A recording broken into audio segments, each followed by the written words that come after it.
All right, welcome to the first online class of manufacturing process, the ME1107. তোমাদের রিকোয়েস্টের কারণে আবার প্রথম থেকে শুরু করতে হচ্ছে, সেটা হচ্ছে যে ওয়েল্ডিং কি জিনিস সেখান থেকে শুরু করব এবং হচ্ছে আমরা কুইকলি মুভ করব through the previous classes.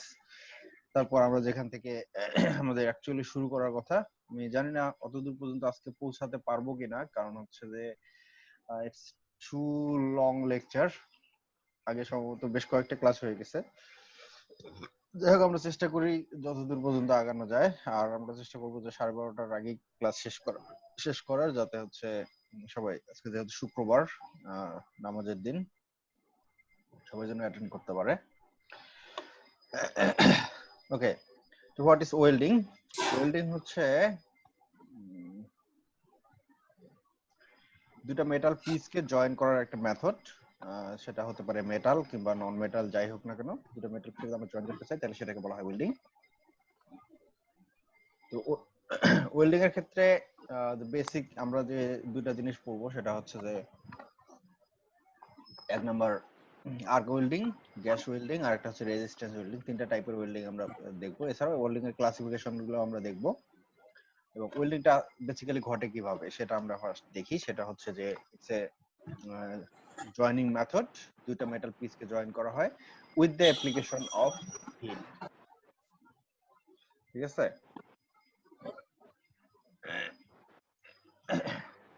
So hit আমরা যে হিটের অ্যাপ্লিকেশন করব সেটা হচ্ছে আমরা বিভিন্ন মেথডে করতে পারি। ফার্স্ট অফ অল হচ্ছে যে আমরা ইলেকট্রিক আর্ক জেনারেশনের মাধ্যমে করতে পারি। তোমরা কি শুনতে পাচ্ছ না? স্যার আরেকটু জোরে বললে ভালো হইতো স্যার। আর একটু জোরে বলতে হবে? জি স্যার, এখন ঠিক আছে। ইয়ারফোন ইউজ করতেছি। আচ্ছা, এটা মুখের কাছে নিলে সম্ভবত হয়ে যাবে। জি স্যার। আচ্ছা, তো এই অ্যাপ্লিকেশন অফ হিট যেটা বলতেছি আমরা, এটা বিভিন্ন মেথডে আমরা হিট অ্যাপ্লাই করতে পারি। ফার্স্ট হচ্ছে যে আমরা ইলেকট্রিক আর্ক জেনারেশনের মাধ্যমে, এখানে যেমন দেখানো হচ্ছে ইলেকট্রিক আর্ক জেনারেশনের মাধ্যমে আমরা হিট জেনারেট করতে পারি। দুই নম্বর হচ্ছে আমরা কোনো গ্যাসের কম্বাশনের ফলে যে ফ্লেম তৈরি হয় সেই ফ্লেমের মাধ্যমে আমরা হিট জেনারেট করতে পারি। তিন নম্বর হচ্ছে ইলেকট্রিক্যাল রেজিস্ট্যান্স। আমরা জানি যে H equals to I square আর টি, অর্থাৎ হিট হচ্ছে কারেন্ট, রেজিস্ট্যান্স এবং কত সময় ধরে কারেন্টটা পাস করা হচ্ছে তার উপর ডিপেন্ড করে যে হিট জেনারেট করে, সেটাকে ইউজ করে আমরা হচ্ছে মেটাল জয়েন করতে পারি। তো এখানে ওয়েল্ডিং এর একটা, আর্ক ওয়েল্ডিং এর একটা বেসিক ডায়াগ্রাম দেওয়া আছে। সেখানে আমরা দেখতে পাচ্ছি যে একটা এসি অথবা ডিসি পাওয়ার সোর্স, এখানে এটাকে উল্লেখ করা হচ্ছে যে এসি এবং ডিসি পাওয়ার সোর্সের একটা পজিটিভ টার্মিনাল থাকবে, একটা নেগেটিভ টার্মিনাল থাকবে। আমরা যদি হচ্ছে পজিটিভ টার্মিনালটা হচ্ছে ওয়ার্কপিসের সাথে কানেক্ট করে দেই এবং নেগেটিভ টার্মিনালটা হচ্ছে আমরা যদি ইলেকট্রোডের সাথে কানেক্ট করে দেই, যেটার মাধ্যমে আমরা হচ্ছে আর্ক জেনারেট করব, তাহলে এই ইলেকট্রোডটাকে যখন টর্চ করা হবে ওয়ার্কপিসের কাছে কাছে এই জায়গায়, তখন দেখা যাবে যে একটা আর্ক জেনারেট করবে।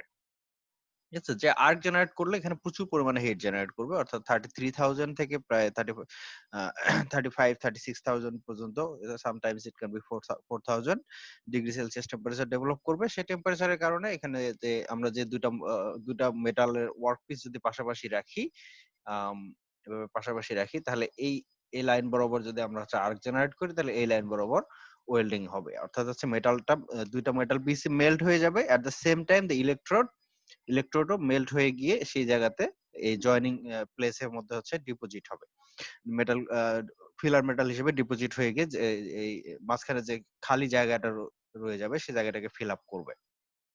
তো এটাকে থার্ড মেটাল দিয়ে ফিল আপ হওয়া বলে।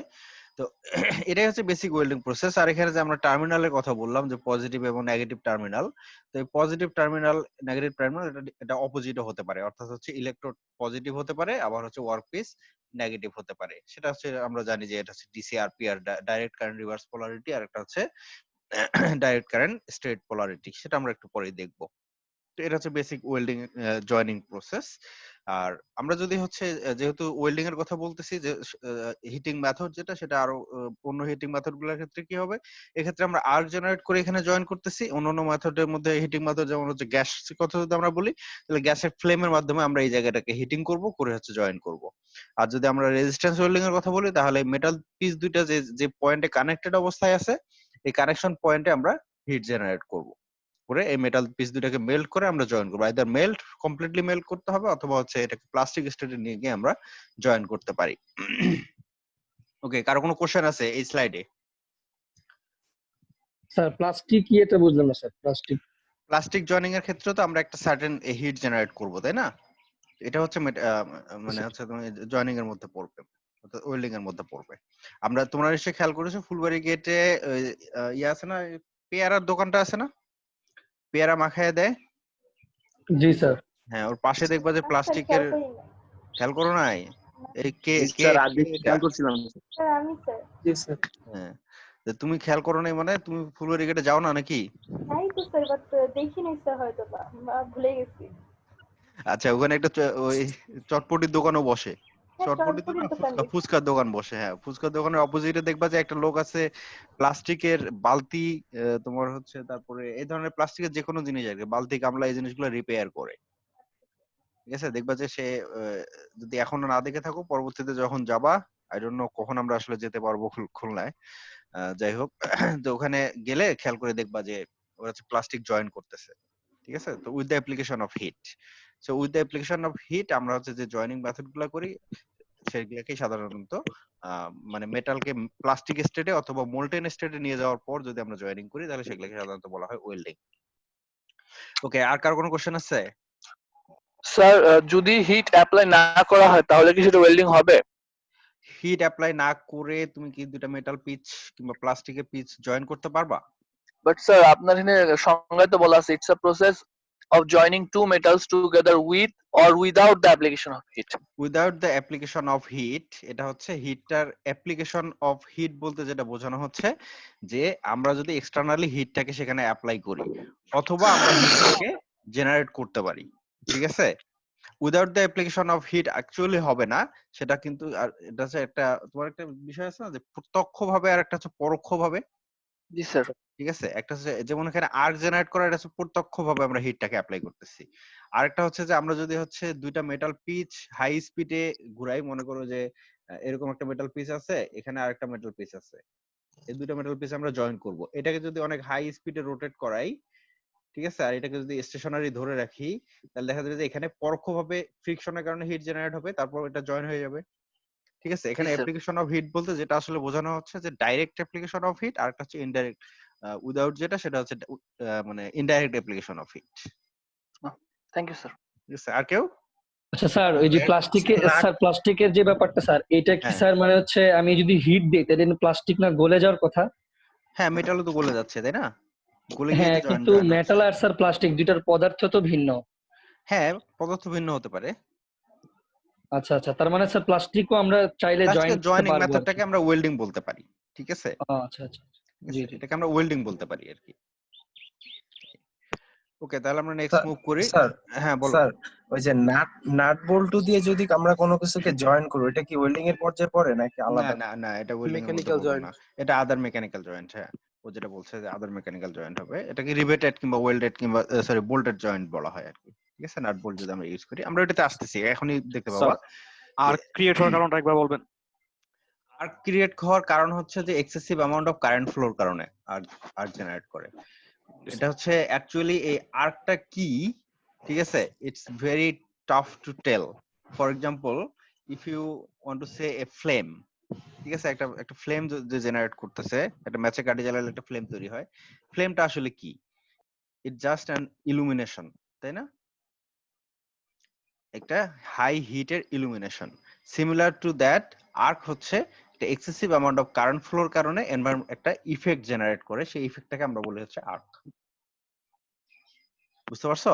আয়োনাইজড গ্যাস বা প্লাজমা অবস্থা। হ্যাঁ, এর না, প্লাজমাটা ডিফারেন্ট, প্লাজমা হচ্ছে আয়োনাইজড গ্যাস, বাট এটা হচ্ছে যে একটা excessive amount of current flow এবং হিটের যে রেডিয়েশন, এই দুইটার কারণে আমরা যে স্পার্কটা দেখতে পাই সেটাই হচ্ছে আর্ক।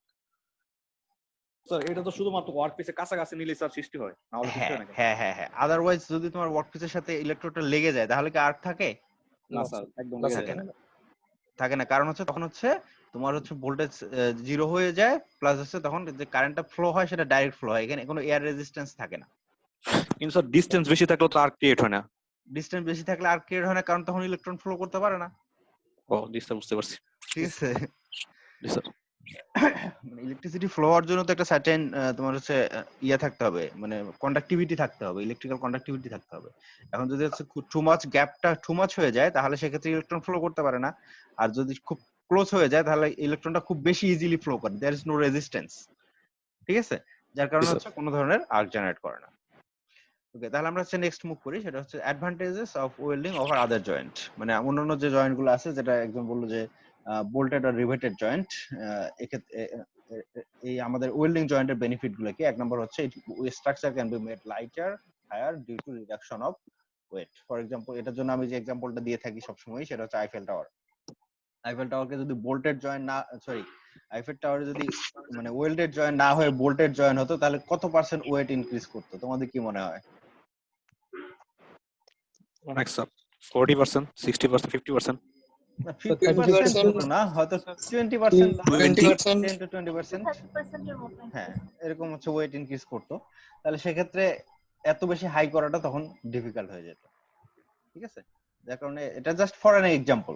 ওকে, যে কোনো ম্যাটেরিয়ালের ক্ষেত্রে তুমি চিন্তা করো যে দুটো পাইপ তুমি জয়েন করতে চাচ্ছ, তুমি যদি দুটো পাইপ জয়েন করতে চাও, এরকম দুটো পাইপ আছে, এই দুটো পাইপকে তুমি জয়েন করতে চাচ্ছ, ওয়েল্ডিং করলে ডাইরেক্ট এখানে কতটুকু ম্যাটেরিয়াল লাগছে। আর তুমি যদি হচ্ছে বোল্টেড জয়েন করো তাহলে সেক্ষেত্রে কি করতে হবে? এরকম একটা ফ্লান্স তৈরি করতে হবে, দুই পাশে ফ্লান্স তৈরি করতে হবে, তারপর সেখানে বোল্ট লাগাইতে হবে, তাই না? এরকম সেখানে হচ্ছে বোল্ট, নাট বোল্ট অ্যাটাচ করে দিতে হবে। তাহলে সেক্ষেত্রে এটা হচ্ছে পুরোটা এক্সট্রা ওয়েট না ওয়েল্ডিং এর তুলনায়? যে কোনো স্ট্রাকচারকে লাইট ওয়েট করাটা হচ্ছে ওয়েল্ডিং করলে সহজে লাইট ওয়েট হয়ে যায়। আর এটা হচ্ছে কিন্তু সেক্ষেত্রে একটা ডিসঅ্যাডভান্টেজও আছে, ঠিক আছে, সেটাতে আমরা একটু পরে আসবো। তবে joints have high corrosion resistance compared to bolted or riveted joint. সাধারণত what is the reason for corrosion? তো বলতে পারবা করোশন কেন হয়? বিভব পার্থক্যের কারণে। পরিবেশের স্যার ইয়েগুলো থাকলে বায়ু পানি বায়ুতে যে পানি মানে উপস্থিত আছে বা বায়ুর আর্দ্রতা, এই আর্দ্রতার জন্য স্যার এই আর্দ্রতা হচ্ছে মেটালের সাথে রিঅ্যাক্ট করে, মানে ওয়াটার মলিকিউল গুলো মেটালের সাথে রিঅ্যাক্ট করে সাধারণত হচ্ছে মেটাল অক্সাইড তৈরি করে। সেই মেটাল অক্সাইডটাকে আমরা সাধারণত বলি হচ্ছে রাস্ট। ঠিক আছে, এই রাস্টটাই তো আসলে মেটালটাকে ক্ষয় করে, তাই না? সেটাই হচ্ছে corrosion. There are many other reasons for corrosion, ঠিক আছে, বাট এটা হচ্ছে ওয়ান অফ দেম। তো এই ওয়াটারটা হচ্ছে মেজর রিজন বলা যায়। তো এই মেজর রিজন ওয়াটারটা হচ্ছে যদি নাট বোল্টেড একটা জয়েন্ট হয়, তোমার ফর এক্সাম্পল আমি যদি এখানে একটা নাট বোল্টেড জয়েন্টের কথা বলি, ঠিক আছে, এই দুইটা মেটাল পিস আছে এখানে, এই দুইটা মেটাল পিসকে হচ্ছে নাট বোল্ট দিয়ে যদি জয়েন করা হয় তাহলে সেক্ষেত্রে দেখবে যে এই কর্নারের যে জায়গাগুলো যত হচ্ছে স্মল প্লেস থাকবে, অর্থাৎ টাইনি যে কর্নার গুলো থাকবে, এই কর্নার গুলোতে ওয়াটার মলিকিউল খুব সহজেই অ্যাকুমুলেট করতে পারে। এই ওয়াটার মলিকিউল যখন হচ্ছে কর্নার গুলোতে অ্যাকুমুলেট করে তখন দেখা যায় যে এটা খুব সহজেই মেটালের সাথে রিঅ্যাক্ট করে সেখানে মেটাল অক্সাইড তৈরি করতে পারে। অর্থাৎ আমরা যদি আয়রন অক্সাইডের কথা চিন্তা করি, আয়রন অক্সাইড তৈরি করে, তাহলে এই অক্সাইডটাই হচ্ছে বেসিক্যালি রাস্টিং এর জন্য one of the main element that is produced due to rusting. তো সেক্ষেত্রে আমরা যদি হচ্ছে এই সিমিলার জয়েন্টটাই যদি আমরা হচ্ছে ওয়েল্ডিং করে করি তাহলে সেক্ষেত্রে দেখা যাবে যে এই রাস্ট করার জন্য যে ওয়াটার অ্যাকুমুলেশন হওয়া দরকার, সেই অ্যাকুমুলেশনটা অনেক আমরা পুরোপুরি ওভারকাম করতে পারবো। ওকে, নেক্সট হচ্ছে fluid tight for tanks or vessels, অর্থাৎ আমরা যেটা বলতেছি যে লিক প্রুফ স্ট্রাকচার তৈরি করা সম্ভব ওয়েল্ডিং এর মাধ্যমে, বাট রিভেটিং বা বোল্টেড জয়েন্টের মাধ্যমে হচ্ছে করা সম্ভব, বাট সেক্ষেত্রে এক্সট্রা অ্যারেঞ্জমেন্টের দরকার হয়। ফর এক্সাম্পল গ্যাসকেট কিংবা এই টাইপের এক্সট্রা অ্যারেঞ্জমেন্টের দরকার হয় প্রপারলি লিক প্রুফ করার জন্য, বাট ওয়েল্ডিং এর জন্য এটার প্রয়োজন পড়ে না। এরপরে আমরা হচ্ছে আরেকটা জিনিস, welded structure can be altered easily and economically. এটা তো খুব বড় একটা এক্সাম্পল দিয়ে বলেছিলাম, মনে আছে তোমাদের? না স্যার, পাইপ দিয়ে দিয়েছিলাম না এক্সাম্পলটা? এই দুইটা পাইপের কথা যদি আমরা আবার চিন্তা করি, ঠিক আছে, তো এখানে যদি হচ্ছে আমার কোনো ধরনের মডিফিকেশন করার দরকার হয় তাহলে সেক্ষেত্রে এই নাট বোল্ট যেগুলো আমরা ইউজ করেছি, ফ্লান্স যেগুলো আমরা ইউজ করেছি, এগুলো কিন্তু সবগুলো চেঞ্জ করতে হবে, ঠিক আছে। বাট ওয়েল্ডেড জয়েন্টের ক্ষেত্রে জাস্ট কেটে ফেলে ওয়েল্ডিংটা খুব সহজেই আমরা হচ্ছে মডিফাই করতে পারি, ঠিক আছে। এটা হচ্ছে ওয়ান অফ দ্য বেনিফিট। হ্যাঁ, ফেললে তো মানে পাইপটার সাইজে একটা চেঞ্জ আসবে না তাহলে সেটা? হ্যাঁ, আমার ওইটাই তো রিকোয়ারমেন্ট। এখন আমার দরকার হচ্ছে যে আমি পাইপের সাইজটা চেঞ্জ করব, কিন্তু কিংবা হচ্ছে আমি এই পাইপটা এই স্ট্রেট আছে, আমি এটাকে এদিকে বাঁকা করে দিব। আমার পাইপটা এরকম বাঁকা করে দেওয়া লাগবে, ঠিক আছে? এরকম করে আমি এখানে হচ্ছে এই পাইপের সাথে জয়েন করব, এদিকে নিয়ে এসে এদিকে পাইপের সাথে আমি জয়েন করব। বুঝতে পারছো আমার কথা? যদি এরকম করতে হয় এই জয়েন্টটাকে মডিফাই করে, তাহলে এখানে আবার আমাকে সেই ফ্লান্স তৈরি করতে হবে না জয়েন করার জন্য? কি মনে হয়? এখানে আবার ফ্লান্স তৈরি করতে হবে, এখানে আবার ফ্লান্স তৈরি করতে হবে। তো it's not gonna be economical যদি আমার কোনো মডিফিকেশনের দরকার হয়। বাট সে এক্ষেত্রে আমরা যদি ওয়েল্ডিং এর কথা চিন্তা করি, খুব সহজে আমরা এটাকে ওয়েল্ড করে দিতে পারবো দুইটা জায়গায়। বুঝতে পারছো আমার কথা? জি স্যার। তারপর many different types of joints are possible in welded joint, ঠিক আছে? যেটা হচ্ছে নাট বোল্ট জয়েন্টের ক্ষেত্রে সব ধরনের জয়েন্ট করা সম্ভব না, ঠিক আছে? আমরা ওয়েল্ডেড জয়েন্ট গুলো যখন দেখবো তখন বুঝতে পারবো এই জিনিসটা। তারপর স্যার স্যার স্যার ফ্লুইড টাইটটা বলতে বুঝি নাই স্যার। ফ্লুইড টাইট বলতে হচ্ছে লিক প্রুফ, ট্যাঙ্ক কিংবা পানি বের হবে ভেসেলের না। মধ্যে হ্যাঁ পানি গ্যাস কোনো কিছু বের হবে না, ঠিক আছে? যেটা হচ্ছে তুমি যদি নাট বোল্ট দিয়ে করতে চাও তাহলে সেক্ষেত্রে sometimes it's very difficult. G sir. Okay, next হচ্ছে জেনারেল কন্ডিশনস। একটা ওয়েল্ডিং প্রপারলি কন্ডাক্ট করার জন্য, অর্থাৎ একটা ওয়েল্ডিং পারফর্ম করার জন্য প্রপার আমাদের হচ্ছে কি ধরনের এনভায়রনমেন্ট কিংবা হচ্ছে প্রিপারেশনের দরকার আছে, সেই জিনিসগুলোকে জেনারেল কন্ডিশন বলতেছি আমরা। Surfaces should be clean and free from foreign materials.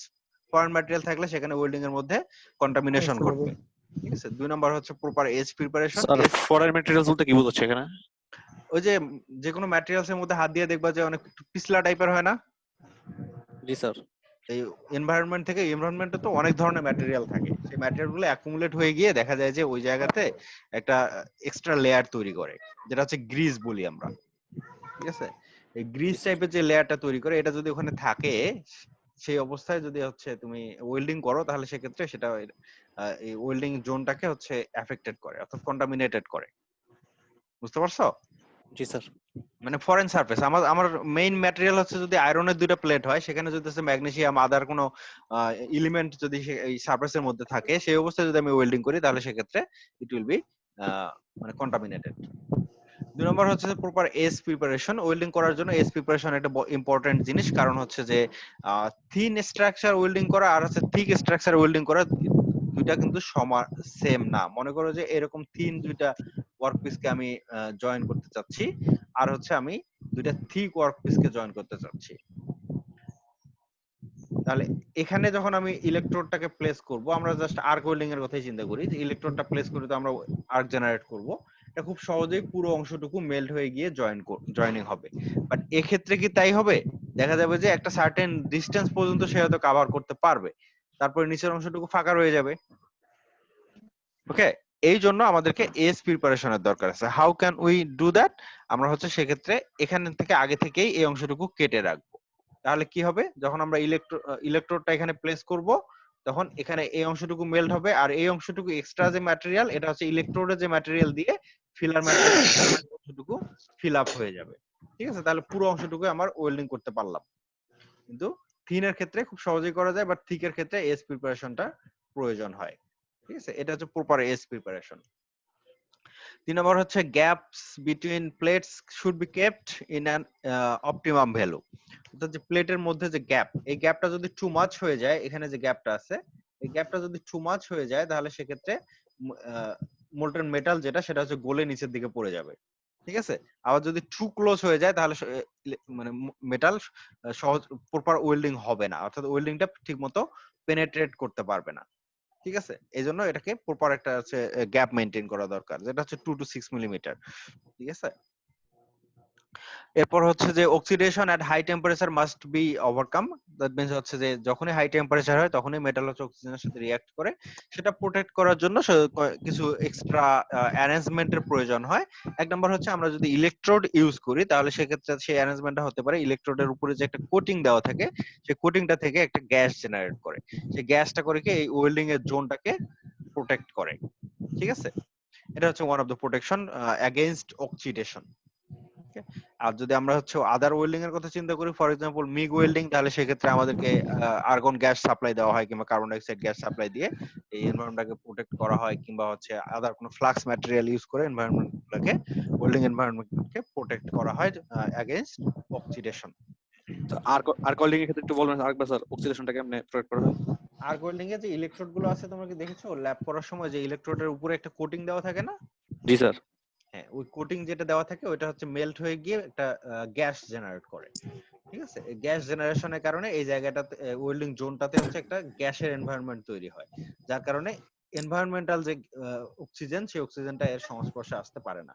Oxygen কিংবা হচ্ছে যে ময়েশ্চার সেটা হচ্ছে ওয়েল্ডিং জোনের সংস্পর্শে আসতে পারে না। বুঝতে পারছো? জি স্যার। স্যার কোটিংটা কি দিয়ে তৈরি আসলে? আমরা ওইটাতে আসবো, ওই আমরা ইলেকট্রোড যে অংশটুকু আছে সেখানে আমরা দেখবো যে বিভিন্ন ধরনের ম্যাটেরিয়াল দিয়ে কোটিং তৈরি হয়। আমরা সেখানে মুভ করব, তখন বুঝতে পারবা। ওকে, তো আমরা যে জয়েন্ট গুলোর কথা বললাম, যে আমাদের যদি এরকম একটা জয়েন্ট তৈরি করার দরকার হয়, বাট জয়েন্ট, এটা কি নাট বোল্ট দিয়ে তৈরি করা সম্ভব? কি মনে হয় সম্ভব কি? জি স্যার, সম্ভব স্যার। হ্যাঁ, যেতে পারে, কিন্তু স্যার অনেক কমপ্লেক্স হবে। ইকোনমিক্যাল না।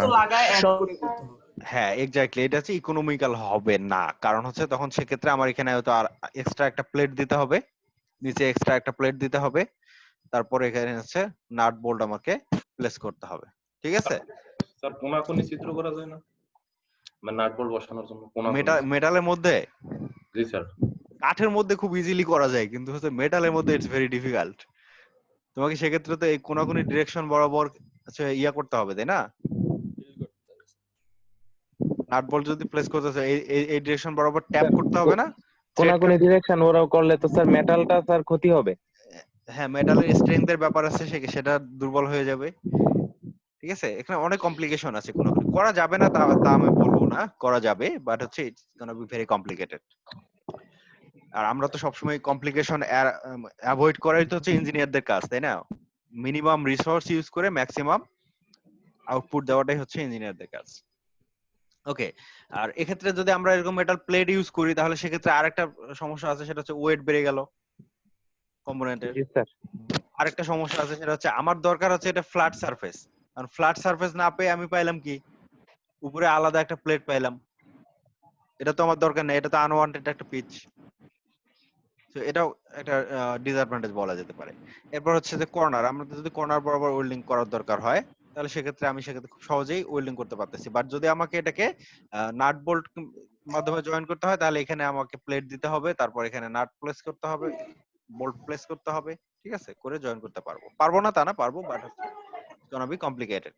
সিমিলার ওয়েতে এরকম বিভিন্ন ধরনের জয়েন্ট আছে, যে ফিলের জয়েন্ট, টি জয়েন্ট, কর্নার জয়েন্ট, এগুলো হচ্ছে এটা খুব সহজেই হচ্ছে তুমি নাট বোল্ট দিয়ে জয়েন করতে পারবা।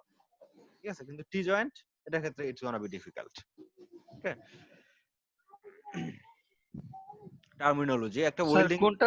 কোনটা নাট বোল্ট দিয়ে করা যাবে ইজিলি? এটা এজ জয়েন্ট, এখানে তুমি দুইটা নাট বোল্ট দিয়ে সহজে করে নিতে পারবা, অথবা হচ্ছে তুমি এখানে ওয়েল্ডিং করে নিতে পারবা। জি স্যার।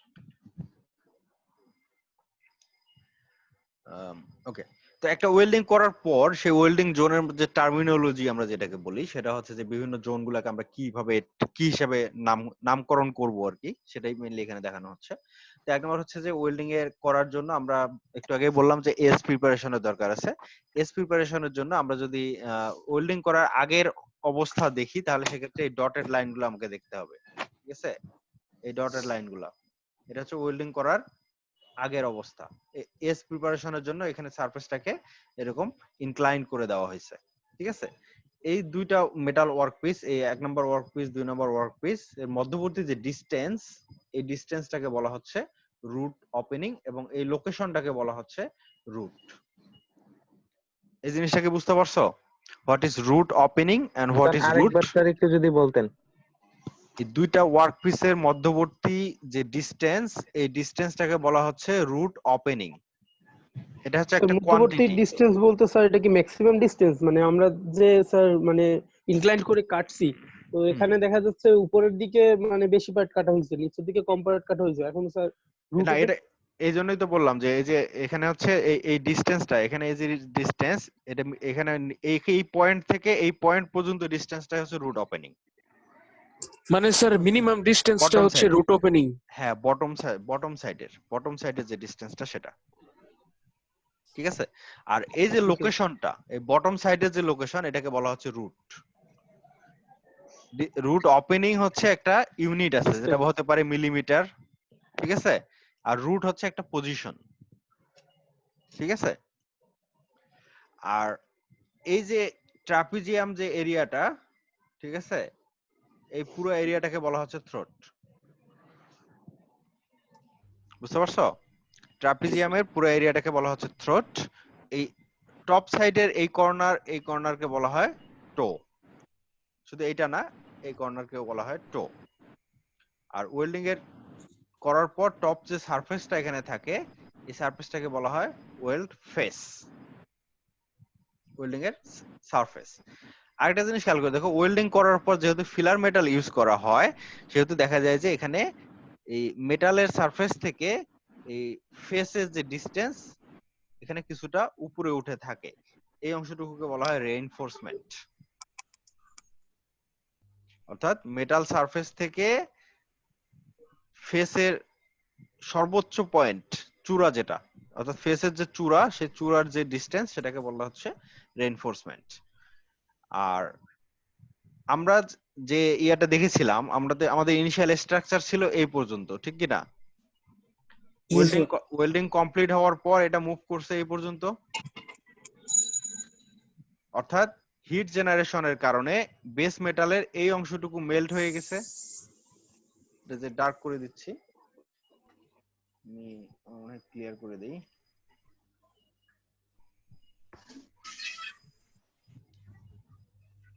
স্যার দুইটা কালার ইউজ করে নালে সমস্যা নেই, এখন বুঝতে পারবা যে এখানে হচ্ছে যে এই যে অংশটুকু,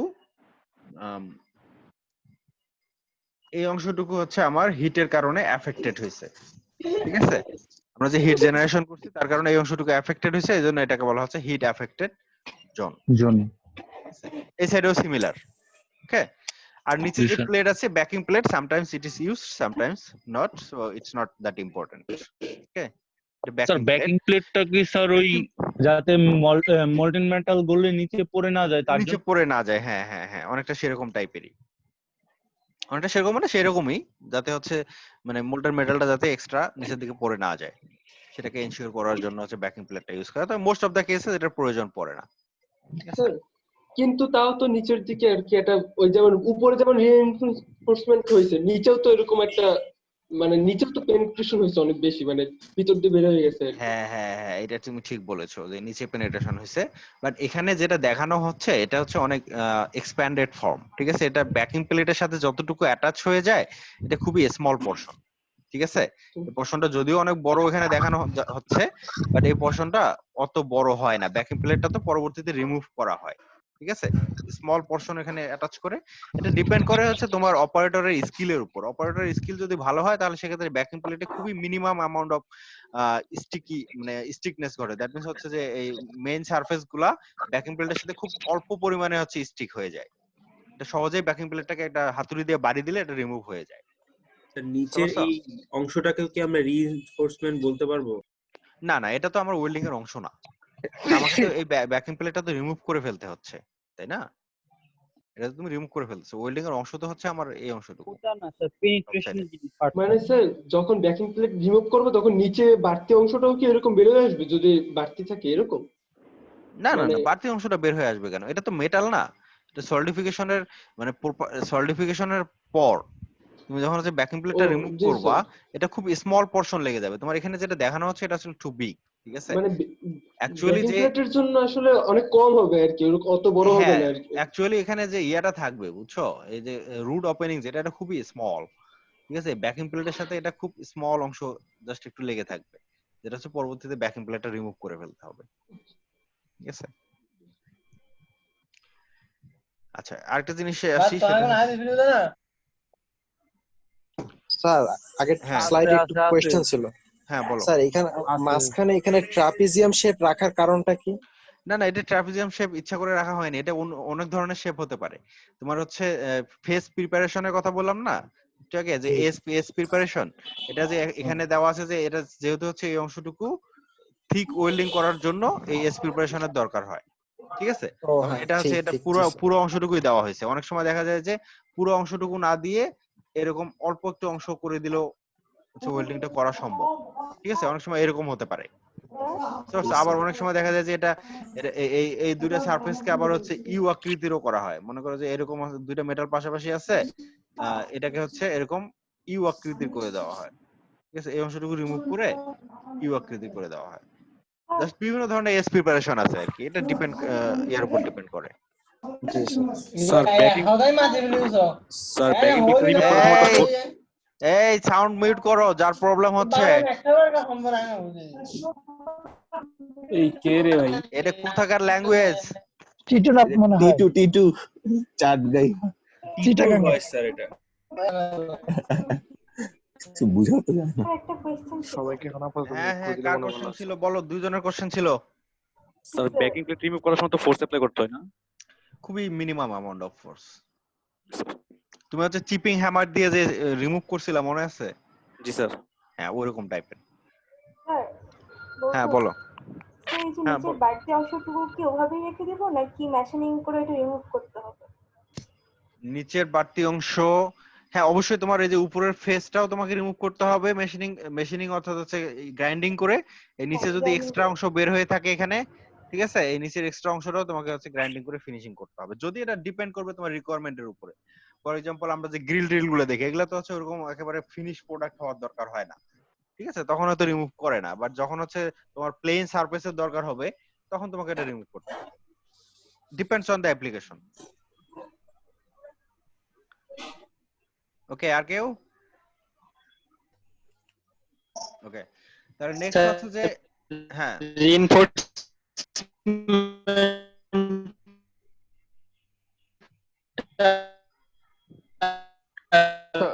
কথা শোনা যাচ্ছে না, বেজে বেজে আসতেছে। বললে ভালো তো।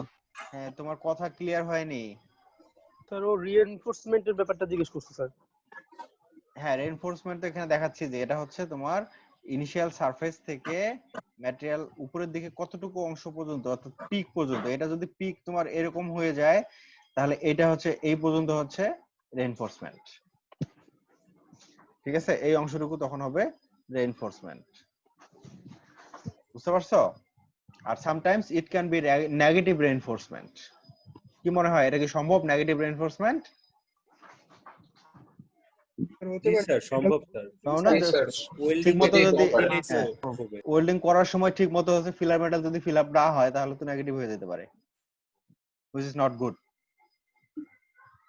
ওকে, তাহলে কি সামনে মুভ করব? স্যার হ্যাঁ বলো। স্যার একটু স্যার রুটটা একটু বুঝাই দিবেন? রুট?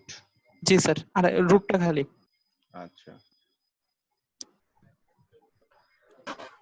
রুট হচ্ছে একটা লোকেশন, অর্থাৎ দুইটা মেটাল পিসকে যখন হচ্ছে আমরা পাশাপাশি রাখবো এই অংশ, এই রিজিয়নটাকে বলা হচ্ছে রুট। জি স্যার। আর এই যে লেন্থটা এখান থেকে এই পর্যন্ত যতটুকু আমরা ওপেনিং রাখতেছি, ডিসটেন্সটা, এটাকে বলতেছি আমরা রুট ওপেনিং। জি স্যার। ওকে, জি স্যার। আর কারো কোনো কোশ্চেন আছে? থ্রডটা হচ্ছে ট্রাপিজিয়াম প্লেস যে জায়গাটা সেটুক না? হ্যাঁ হ্যাঁ হ্যাঁ, এক্স্যাক্টলি। অর্থাৎ ওয়েল্ডিং করার আগে যে অংশটুকু ফাঁকা জায়গা ছিল আর কি, সেই ফাঁকা জায়গাটা। জি স্যার। ওকে, তাহলে আমরা নেক্সট মুভ করি। সেটা হচ্ছে যে এটাকে আগেরটা আমরা যে টার্মিনোলজি দেখলাম সেটা হচ্ছে তোমার হচ্ছে বাট ওয়েল্ডিং এর ক্ষেত্রে। ঠিক আছে, অর্থাৎ দুটো মেটাল পিস পাশাপাশি জয়েন করলে যে যে ধরনের হচ্ছে ওয়েল্ডিং তৈরি হয়, ওয়েল্ড জোন তৈরি হয়, সেটা আমরা দেখলাম। এখন হচ্ছে যে যদি ওয়েল্ডিংটা হচ্ছে এরকম ফিলেট ওয়েল্ড হয়, ঠিক আছে, অর্থাৎ একটা কর্নারের মধ্যে যদি ওয়েল্ডিং হয়, এক্ষেত্রে তাহলে খুব ইজিলি তোমরা গেস করতে পারবা। ঠিক আছে, থ্রোট কোনটা তাহলে এখানে? ট্রায়াঙ্গুলার শেপটা। ট্রায়াঙ্গেল শেপটা, ঠিক আছে। এখানে আবার থ্রোট যেটা, ঠিক আছে, আগেরটার ক্ষেত্রে আমরা যেটা দেখছি যে থ্রোট, ঠিক আছে, এটা তো হচ্ছে মেটালের থিকনেস যতটুকু ততটুকুই হচ্ছে থ্রোট। যদি ডাইমেনশন চাই, ঠিক আছে, ডাইমেনশনটা হচ্ছে এটা থ্রোট। আর এইটার ক্ষেত্রে তাহলে থ্রোটের ডাইমেনশন যদি চাই তাহলে সেই ডাইমেনশনটা হচ্ছে এই কর্নার থেকে এই সারফেস, এই ট্রায়াঙ্গেল পর্যন্ত, অর্থাৎ এই টো এর যে পয়েন্টটা, এই টো এর পয়েন্টের দুটো পয়েন্টকে যদি আমরা কানেক্ট করি এখানে এবং হচ্ছে এই কর্নার পর্যন্ত, ঠিক আছে, এই ডিসটেন্সটাকে আমরা বলতেছি হচ্ছে ইফেক্টিভ থ্রোট। অর্থাৎ এটার একটা ডাইমেনশন আছে, ঠিক আছে। এরপরে হচ্ছে এই থ্রোট থেকে ভিতরের দিকে কতটুকু পেনেট্রেট করতেছে এটাকে আমরা বলতেছি পেনেট্রেশন। একজন মনে হয় কোশ্চেন করেছিল এখানে যে এটাকে আমরা পেনেট্রেশন হিসেবে নিব কিনা।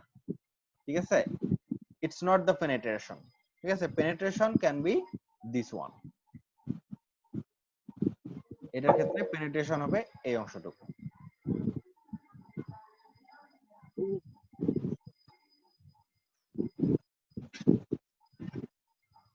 ঠিক আছে, এটার ক্ষেত্রে পেনেট্রেশন হচ্ছে এই কর্নার পয়েন্ট থেকে যতটুকু ভিতরে প্রবেশ করবে এই লেংথটা হচ্ছে পেনেট্রেশন। স্যার এটা কি হিট এফেক্টের জন্য না? হ্যাঁ হ্যাঁ হ্যাঁ, অবশ্যই হিট এফেক্টেড জোন। মানে হিট এফেক্টেড জোনের ম্যাক্সিমাম কতটুকু পর্যন্ত হিট এফেক্টেড হয়ে গেছে সেই ডিসটেন্সটাই হচ্ছে পেনেট্রেশন। ওকে, এরপর হচ্ছে ফেস, তো এটা বুঝতেই পারতেছো, face toe of the weld. আর একটা ইম্পর্টেন্ট জিনিস সেটা হচ্ছে লেগ সাইজ। ঠিক আছে, এই ফিলেট ওয়েল্ডিং এর ক্ষেত্রে লেগ সাইজটা হচ্ছে ইম্পর্টেন্ট। তোমরা যখন হচ্ছে মেশিন ডিজাইন দেখবা, মেশিন ডিজাইনের হচ্ছে ওয়েল্ডিং একটা চ্যাপ্টার আছে, ওয়েল্ডিং ক্যালকুলেশন, ওয়েল্ডিং এর স্ট্রেংথ ক্যালকুলেশন। ঠিক আছে, সেখানে দেখবা যে লেগ সাইজ শব্দটা আসবে এবং হচ্ছে থ্রোট সাইজের শব্দটা আসবে। ঠিক আছে, এই টার্ম দুটো আসবে। এই টার্ম দুটোর ক্ষেত্রে তোমরা এইজন্য এখন থেকে ভালোভাবে জেনে রাখা উচিত। লেগ সাইজ হচ্ছে যে ওয়েল্ডিং এর যে কর্নার পয়েন্ট থেকে টো পর্যন্ত যে ডিসটেন্স, এটাকে বলা হচ্ছে লেগ সাইজ। যে কোনো ওয়েল্ডিং এর ক্ষেত্রে এটা সাধারণত হচ্ছে এই লাইনের সাপেক্ষে হচ্ছে সিমেট্রিক হয়। ঠিক আছে, এটা হচ্ছে একটা সিমেট্রিক থাকবে এবং এই সিমেট্রিক যেটা থাকে সেটার ক্ষেত্রে বলা হচ্ছে যে এখান থেকে এই পর্যন্ত এটা হচ্ছে লেগ সাইজ এবং এই পয়েন্ট থেকে এই পয়েন্ট পর্যন্ত যে ডিসটেন্স, এই ডিসটেন্সটাকে আমরা বলতেছি থ্রোট সাইজ। হ্যাঁ, বিক্রম সাহা বলো। একবার একটু আলোচনা করবেন? কোনটা? Effective throat. Effective throat, effective throat হচ্ছে শুধুমাত্র আমাদের আমরা যখন হচ্ছে ইয়া করতেছি, ক্যালকুলেশন করতেছি, অর্থাৎ ওয়েল্ডিং এর ক্যালকুলেশন করতেছি, তখন আমাদের ইনিশিয়ালি মেটাল পিসটা এই অবস্থায় ছিল না, এই অবস্থায় ছিল। তাহলে আমরা কনসিডার করতেছি যে আমি কোন সাইজের ওয়েল্ডিং করব। এটা কিন্তু আগেই ডিটারমাইন করে নেওয়া যায়, ক্যালকুলেট করে নেওয়া যায় যে আমার এই ওয়েল্ডিং এর সাইজটা কতটুকু হবে। সেই ওয়েল্ডিং এর সাইজটা কি দিয়ে আমরা ডিফাইন করব? এক নাম্বার হচ্ছে লেগ সাইজ, অর্থাৎ এই পয়েন্ট থেকে এই টো পর্যন্ত ডিসটেন্স কতটুকু হবে সেটা আমাদের আগে জানা থাকতে হবে। আরেকটা আমাদের আগে জানা থাকতে হবে, সেটা হচ্ছে থ্রোট সাইজ। সেই থ্রোটটাই হচ্ছে ইফেক্টিভ থ্রোট। সেই থ্রোটটা হচ্ছে যে এই কর্নার পয়েন্ট থেকে আমার এই টো যেখানে আমরা সিলেক্ট করলাম, সেই টো দুটো কানেক্ট করার পর যে লাইনটা হবে, এই লাইন দুটোর ডিসটেন্স হচ্ছে ইফেক্টিভ থ্রোট। এই থ্রোট সাইজটা আমাদের আগে থেকে জানা থাকবে। এটা বেসিক্যালি দেখা যায় যে এটার সাথে এটা একটা সম্পর্ক আছে। সম্পর্ক আছে কিনা বলো তো লেগ সাইজ আর থ্রোট সাইজের মধ্যে? জি স্যার, আছে। আছে না? কারণ এটা যদি সিমেট্রিক হয় তাহলে সেক্ষেত্রে এই লেংথটা এখান থেকে এই পর্যন্ত যে লেংথ, এই লেংথটা হচ্ছে আর এই লেংথটার মধ্যে একটা সম্পর্ক থাকবে না। রাইট অ্যাঙ্গেল ট্রায়াঙ্গেল যদি হয়, আর এটা তো হচ্ছে অলওয়েজ সিমেট্রিক এবং 45 ডিগ্রি 90 ডিগ্রি অ্যাঙ্গেলে তো হচ্ছে তোমার এই ওয়েল্ডিংটা করা হচ্ছে। ভূমি আর উচ্চতা ত্রিভুজের, হ্যাঁ হ্যাঁ, একটা রিলেশন আছে না ভূমির উচ্চতা, সেই রিলেশনটার কথাই বলতেছি যে লেগ সাইজ এবং থ্রোট সাইজের মধ্যে একটা রিলেশন। এটা হচ্ছে একটা রিলেশন। তো এটাকে বলা হচ্ছে থ্রোট সাইজ আর এটা হচ্ছে লেগ সাইজ। অর্থাৎ তুমি যদি লেগ সাইজ জানো তাহলে তুমি থ্রোট সাইজ ইজিলি বের করে নিতে পারবা, যেহেতু এটা হচ্ছে 45 ডিগ্রি অ্যাঙ্গেল, এটা 45 ডিগ্রি অ্যাঙ্গেল, আর এটা হচ্ছে 90 degree. Okay sir, leg size কি টো থেকে স্যার রুট পর্যন্ত? স্যার তো এখানে তো রুট নাই, মানে তাহলে এইটা মানে কি লেগ বলবেন? সাইজ হচ্ছে এই জাংশন পয়েন্ট। ও জাংশন পয়েন্ট বলেন? হ্যাঁ, এই জাংশন পয়েন্ট যেটা হচ্ছে কর্নার পয়েন্ট, এই কর্নার পয়েন্ট থেকে টো পর্যন্ত ডিসটেন্সটা হচ্ছে leg size. Sir leg size কি মানে আমরা যে ভার্টিক্যাল যে স্যার একটা মানে প্লেট আছে, এই দুইটা প্লেট আমরা জয়েন করতেছি, এর মধ্যে ভার্টিক্যাল যে প্লেট আছে স্যার, এই ক্ষেত্রেও কি আমরা লেগ সাইজ পয়েন্টটা ব্যবহার করতে পারবো? ভার্টিক্যাল প্লেটের ক্ষেত্রে অর্থাৎ এখানে এই ডিসটেন্সটার কথা বলছো? জি স্যার। হ্যাঁ, এক্স্যাক্টলি সেম। স্যার এখন যদি দুইটা সেম না হয়, মানে কোনো কারণে যদি আমরা এমন ভাবে ওয়েল্ডিং করি যেন ভার্টিক্যাল প্লেট থেকে আমাদের বেশি মানে এজ কাটতে হইছে আর হলো আপনার মানে হরিজন্টাল থেকে কম কাটতে হইছে, তখন হরিজন্টাল থেকে কম কাটতে হচ্ছে। সাধারণত ওয়েল্ডিং ডিজাইনের ক্ষেত্রে তুমি কতটুকু লেগ সাইজ তোমার হতে হবে এই এই জয়েন্টটাকে সার্ভাইভ করার জন্য, ঠিক আছে, এটা আগেই ক্যালকুলেশন করে বের করা হয় লেগ সাইজটা। এর চেয়ে কম যদি তুমি কোনো সাইডে দাও তাহলে সেটা হচ্ছে সার্ভাইভ করবে না। ঠিক আছে, তোমার ডিজাইন যে হচ্ছে তোমার লেগ সাইজ আছে তার চেয়ে কম যদি লেগ সাইজ দাও, এই সাইডে তুমি যত বেশি দাও না কেন, ঠিক আছে, এই সাইডে তুমি যত বেশি দাও না কেন, it's not gonna survive. G sir বুঝতে পারছি। ওকে, হ্যাঁ, কে যেন হ্যান্ড রেজ করছিলা? ইয়া শুভ্র না কে? রুদ্র স্যার কোয়েশ্চেনের স্যার আনসার পেয়ে গেছি স্যার, সেই কারণে আবার লোয়ার পেয়ে গেছো? আচ্ছা ঠিক আছে, ইটস গুড। ওকে, আর কারো কোনো কোশ্চেন আছে? স্যার স্যার এই যে এখানে লেগ সাইজ আর হচ্ছে ইফেক্টিভ থ্রড, এইটা কি মানে ভেরি করবে না সব সময়? হ্যাঁ হ্যাঁ, লেগ সাইজ ভেরি করলে ইফেক্টিভ থ্রোটও ভেরি করবে। তোমার লেগ সাইজ যদি তুমি হচ্ছে এই পর্যন্ত দাও, তাহলে ইফেক্টিভ থ্রোট তোমার কতটুকু ইনক্রিজ করছে না? জি স্যার, হ্যাঁ। তার মানে স্যার অনেকটা বলা যায় যে হচ্ছে যে ত্রিভুজ যদি চিন্তা করি আমরা, হ্যাঁ আপনার হ্যাঁ যে হ্যাঁ, অতিভুজটা যদি ভূমি চিন্তা করি আর কি, সেই হিসেবে এটার উচ্চতাটা মেইনলি আমাদের ইফেক্টিভ থ্রড। Effective throat. আচ্ছা এটাকে যদি লেগ সাইজটাকে যদি তুমি অতিভুজ হিসেবে চিন্তা করো, তাহলে হচ্ছে হাইটটা হচ্ছে তোমার ইফেক্টিভ থ্রোট, জি স্যার। যেহেতু এটা 90 ডিগ্রি। স্যার ওই লেগ সাইজ তো বেসে যেটা আছে ওটারটা, আবার যেটা স্ট্যান্ডিং পজিশন আছে ওটারও লেগ সাইজ হতে পারে, ওটাও লেগ সাইজ হতে পারে না মানে? হ্যাঁ হ্যাঁ হ্যাঁ হ্যাঁ হ্যাঁ, এটাও লেগ সাইজ ধরতে পারো তুমি, একই কথা, কারণ দুটো একই, দুটো সেম, রাইট? মানে সমান হতে তোমার হবে এটা হচ্ছে তোমার এর যে ট্রায়াঙ্গেলটা, এটা হচ্ছে দুইটা বাহু সমান, ঠিক আছে? আর এটা হচ্ছে তোমার দুইটা বাহু সমান এবং হচ্ছে এই অ্যাঙ্গেলটা হচ্ছে 90 ডিগ্রি অ্যাঙ্গেল। স্যার সবসময় কি সমান হওয়া লাগবে? সবসময় সমান নাও হতে পারে, তোমার প্র্যাকটিক্যালি করতে গেলে সমান হবে না, বাট ডিজাইনের ক্ষেত্রে সমান হতে হবে, কারণ আদারওয়াইজ তোমার হচ্ছে যে তোমার ডিজাইনটা যখন করা হবে, তোমার হচ্ছে যদি তুমি এদিকে বেশি দাও এদিকে কম দাও, একটু আগে বললাম না, তাহলে সেক্ষেত্রে তোমার মিনিমাম সাইজ যেটা সেটা মেনটেন করতে হবে। এদিকে অতিরিক্ত হয়ে গেলে সমস্যা নাই, বাট যদি হচ্ছে কম হয়ে যায়, আমার রিকোয়ারমেন্টের চেয়ে কম হয়ে যায়, তাহলে সেক্ষেত্রে তো এই জয়েন্টটা ফেল করবে, এই বরাবর ফেল করবে। জি স্যার। ঠিক আছে, যার কারণে এটা সাধারণত মোস্ট ইফেক্টিভ এবং হচ্ছে minimum amount of material can be utilised using this. G sir. Okay, various Jones in welding, এটা সম্পর্কে অলরেডি কিছু আইডিয়া চলে আসছে তোমাদের। তো এখন আমি যেটা বলতে চাচ্ছি যে ওয়েল্ডিং মেটালার্জিটা আমরা দেখবো যে ম্যাটেরিয়াল আসলে কি স্টেটে থাকে ইন্টারনালি। যদি আমরা হচ্ছে মাইক্রোস্কোপ দিয়ে দেখি, একটা ওয়েল্ডিং জয়েন্টকে আমরা যদি মাইক্রোস্কোপ দিয়ে দেখি, তাহলে সেক্ষেত্রে কি দেখবো? তার আগে আমরা জোনগুলো সম্পর্কে একটু পরিচিত হয়ে নেই। যে ফিউশন জোন আমরা কোনটাকে বলতেছি? ফিউশন জোন হচ্ছে যে অংশটুকুতে ম্যাটেরিয়াল কমপ্লিটলি লিকুইড অবস্থায় চলে যাবে, তারপর সলিডিফিকেশন হবে, সেই অংশটুকুকে বলতেছি আমরা ফিউশন জোন। ক্লিয়ার? একটা ওয়েল্ডিং জয়েন্টের যে অংশটুকুতে ম্যাটেরিয়াল কমপ্লিটলি লিকুইড অবস্থায় চলে যাবে, তারপরে হচ্ছে সলিডিফিকেশন হবে, সেটাকে বলতেছি আমরা ফিউশন জোন। এর পরের যে অংশটুকু, অর্থাৎ এই যে অংশটুকু এখানে আমরা দেখতেছি, এই অংশটুকুকে বলা হচ্ছে হিট অ্যাফেক্টেড জোন। এই লিকুইড করার জন্য যে হিটটা জেনারেট হয়েছে, সেই হিটটার কারণে এই অংশটুকু অ্যাফেক্টেড হবে।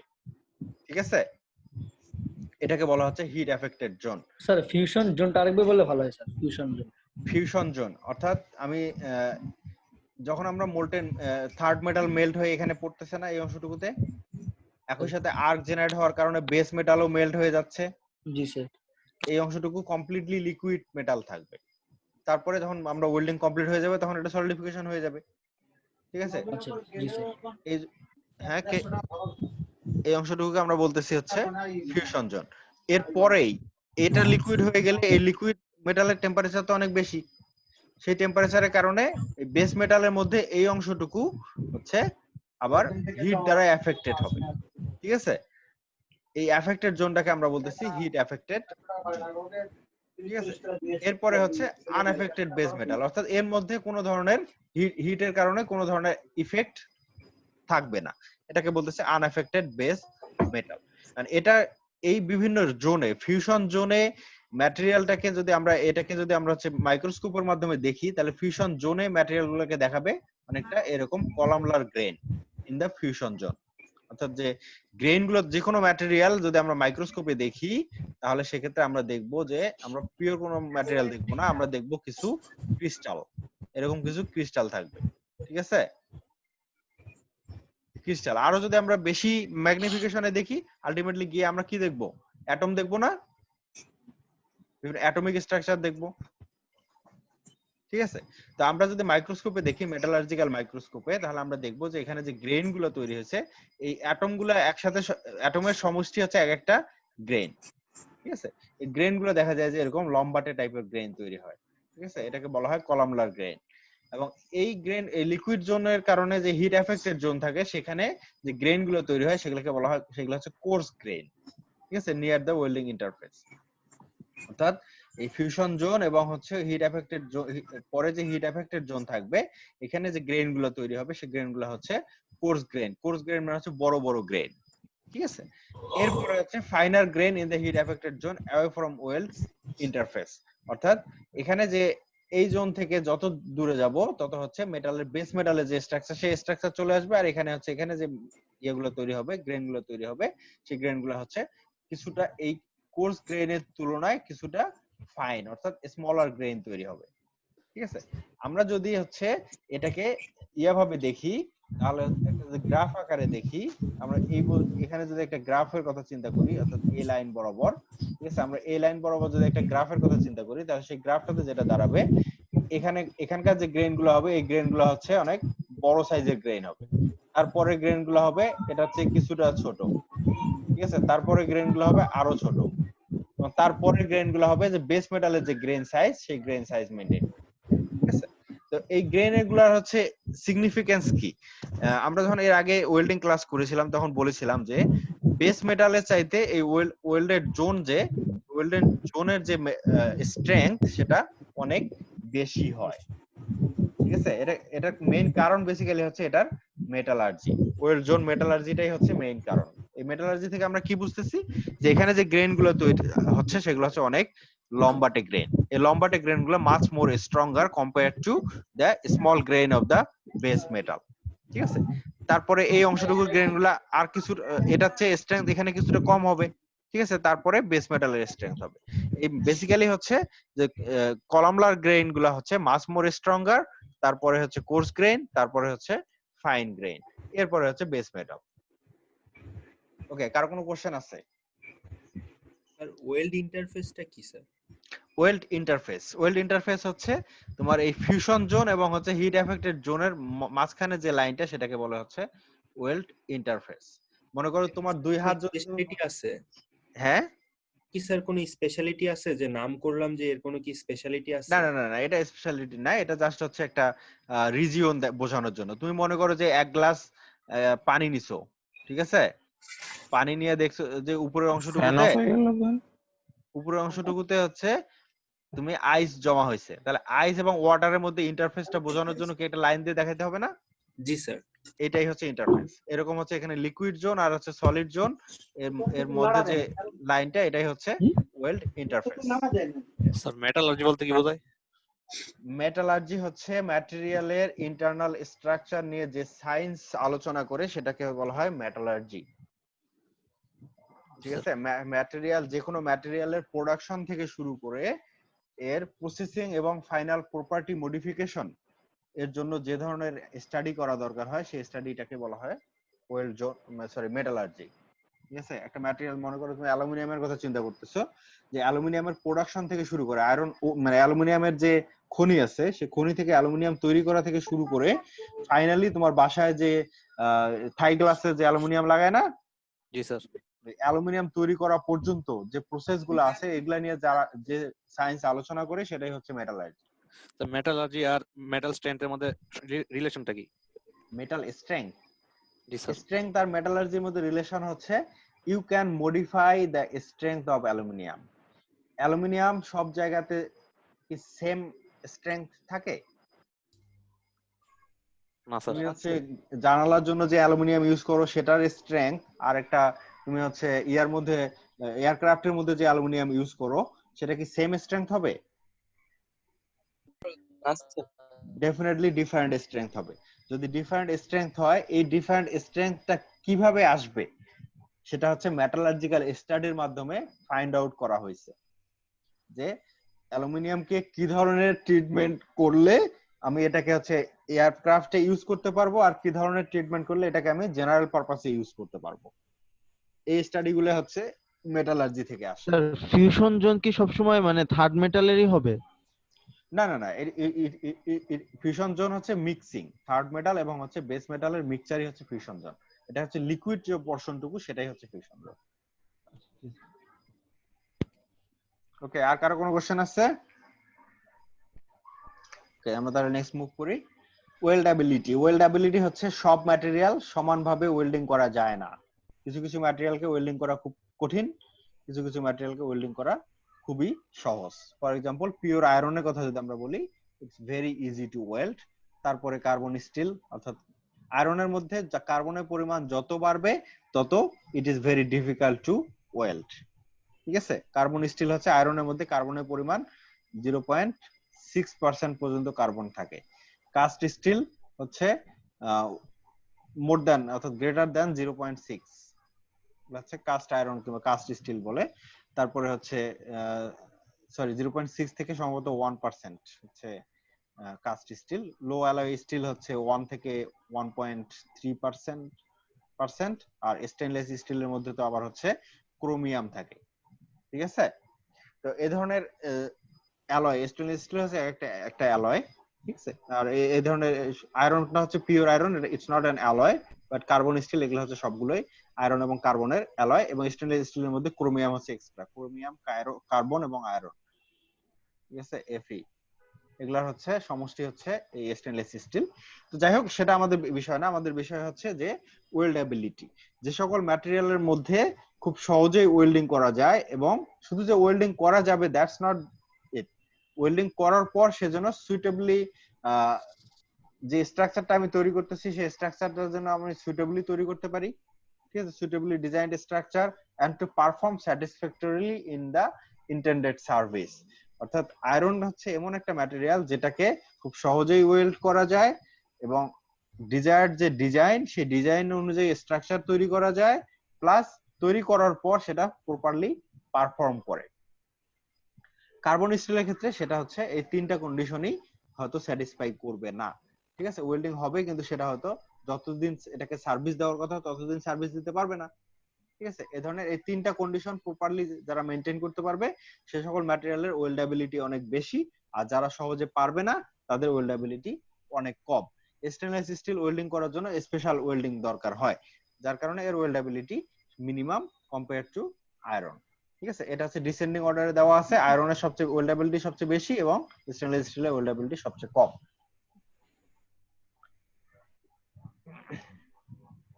নেক্সট হচ্ছে ক্লাসিফিকেশন। ক্লাসিফিকেশনের মধ্যে আমরা হচ্ছে ফার্স্ট কনসিডার করব হচ্ছে প্লাস্টিক ওয়েল্ডিং। তিনটা টাইপের ক্লাসিফিকেশন আছে, তিনটা ক্লাসিফিকেশন। প্লাস্টিক ওয়েল্ডিং হচ্ছে মেটালস আর heated to the plastic state and then forced together by external pressure without the addition of filler metal. মানে কোনো ধরনের ফিলার মেটাল ছাড়াই মেটালকে হিট করে আমরা যদি প্লাস্টিক স্টেটে নিয়ে যাই এবং তারপর সেটাকে ফোর্সের মাধ্যমে জয়েন করি, তাহলে সেটাকে বলা হচ্ছে প্লাস্টিক ওয়েল্ডিং। তোমরা কামারের দোকান দেখেছো? হ্যালো, হ্যাঁ, কামারের দোকানে দেখবা যে দুইটা মেটাল পিস জয়েন করে না অনেক সময়, লাল মানে রেড স্টেজে নিয়ে যাওয়ার পর একটার উপর আরেকটা রেখে বাড়ি দেওয়া শুরু করে। কোনো থার্ড মেটাল কিংবা কিছুই নাই, কিন্তু হচ্ছে সেটা দুইটা জয়েন হয়ে যাচ্ছে। ঠিক আছে, এটা হচ্ছে প্লাস্টিক ওয়েল্ডিং এর মধ্যে পড়বে। ঠিক আছে, প্লাস্টিক স্টেটটা কি? প্লাস্টিক স্টেট মানে যখন হচ্ছে তুমি এটাকে টানলে কিংবা হচ্ছে আমি এটাকে কিভাবে উদাহরণ দিব, তুমি হচ্ছে আটার ডো দেখছো, ডো রুটি বানানোর সময় ডো বানায় না? জি স্যার দেখছি স্যার। তো ডো হচ্ছে যখন কি তুমি টানলে খুব সহজেই এটা যে কোনো আকৃতি ধারণ করে। জি স্যার, এটাকে পিটালে যে কোনো আকৃতি তুমি ধারণ করাইতে পারবা। ঠিক আছে, এই স্টেটটাকে বলা হয় প্লাস্টিক স্টেট। অর্থাৎ ম্যাটেরিয়ালের যে স্টেটে হচ্ছে ম্যাটেরিয়ালকে পার্মানেন্ট ডিফর্মেশন দিয়ে যে কোনো শেপে নিয়ে যাওয়া যায় সেটাই হচ্ছে plastic state.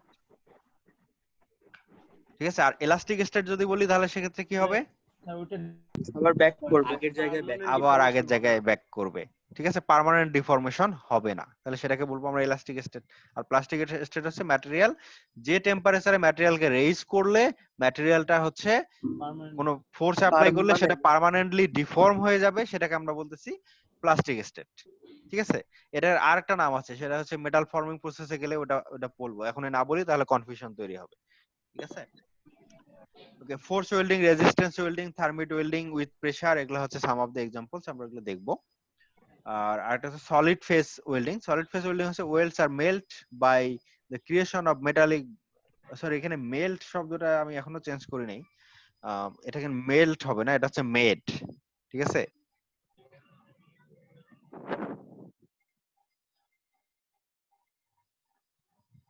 MADE That's made হবে। Welds are made by the creation of metallic bond between two surfaces being joined. What is metallic bond? কেউ বলতে পারবা? আয়নিক বন্ড পড়েছো, ভ্যান ডার ওয়ালস পড়েছো, যেখানে ওই যে ধাতব গুলো বন্ধন। পাশাপাশি থেকে একটা সাগরের মতো আচরণ করে। হ্যাঁ, ইলেকট্রন ক্লাউড তৈরি করে। ইলেকট্রন সি ইলেকট্রনের মেঘ তৈরি করে আর কি, ক্লাউড বলা হয় আর কি, ইংলিশে বলা হচ্ছে ইলেকট্রন ক্লাউড। যে বন্ডিং এর ফলে মেটাল গুলা তাদের ইলেকট্রন শেয়ার করে, ঠিক আছে, করে একটা ইলেকট্রন ক্লাউড তৈরি হয়। ইলেকট্রন ক্লাউড থেকে যার যখন যে ইলেকট্রন দরকার সে তখন সে ইলেকট্রন নিয়ে ইউজ করে। তো এই মেটালিক বন্ড ক্রিয়েট করার মাধ্যমে যে ওয়েল্ডিং করা হয় সেটাকে বলা হয় সলিড ফেজ ওয়েল্ডিং। বাট এই সলিড ফেজ ওয়েল্ডিং করার জন্য you have to bring the surfaces into intimate contact. What is intimate contact? Intimate contact হচ্ছে যে এত কাছাকাছি নিয়ে আসা হবে যে that atoms are separated by less than relaxation distance. What is relaxation distance? সেটা মনে আছে? তোমাদের পড়ার কথা এটা। জি স্যার। অ্যাটমিক রিল্যাক্সেশন ডিসটেন্স, অর্থাৎ যে ডিসটেন্সের চেয়ে ডিসটেন্স দুটো অ্যাটমের মধ্যবর্তী ডিসটেন্স যদি কম হয়ে যায় তাহলে তারা হচ্ছে ইলেকট্রন শেয়ার করতে পারে, ঠিক আছে। তাদের মধ্যে ইন্টার অ্যাটমিক ফোর্সটা কাজ করা শুরু করে এবং তারা পার্মানেন্টলি একটার সাথে আরেকটা অ্যাটাচড হয়ে যায়, ঠিক আছে। তো মেটালকে এমন কন্টাক্টে নিয়ে আসতে হয়, দুইটা মেটাল পিসকে এমন কন্টাক্টে নিয়ে আসতে হয় যে তারা হচ্ছে ইন্টার অ্যাটমিক ফোর্সটা অ্যাক্টিভ হয়ে যাবে এবং তারা সেপারেট। ওকে স্যার কথা বোঝা যাচ্ছে না স্যার। এই কথা বোঝা যাচ্ছে না, এই যে একজন সাউন্ড ক্রিয়েট করছে কে? তার বাসায় যেন শব্দ হচ্ছে। যার বাসায় শব্দ হচ্ছে সাউন্ডটা একটু মিউট করে দাও। উল্লাস একটু মিউট কর। আচ্ছা, এখন শুনতে পাচ্ছ? জি স্যার।